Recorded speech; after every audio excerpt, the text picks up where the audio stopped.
જય દ્વારકાધીશ, જય માતાજી બધાને. મારા વાલાને રામ રામ.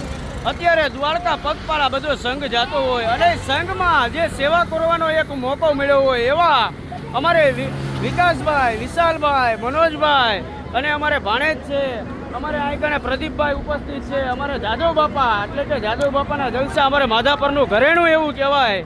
બરોબર.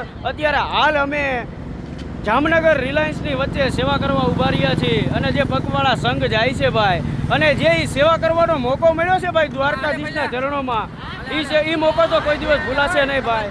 અત્યારે આપણે જોઈ રહ્યા છીએ કે જો સંઘ બધા હાલ્યા આવે છે, સાંજનો ટાઈમ થઈ ગયો છે એટલે બધા માણસો અત્યારે નીકળી ગયા છે, કારણ કે બપોરનો ટાઈમ હોય, બપોરના ટાઈમે બધા રોકાણા હોય. આ તો અમારે રામ વિજયના માલિક એવા અમારે પ્રભાતભાઈ સેવા કરતા હોય અને અમને જોવાનો કઈ આનંદ જ અલગ હોય. સોનામાં સૂરજ ભળી ગયો કહેવાય. ઓ ભાઈ ભાઈ ભાઈ, બોલો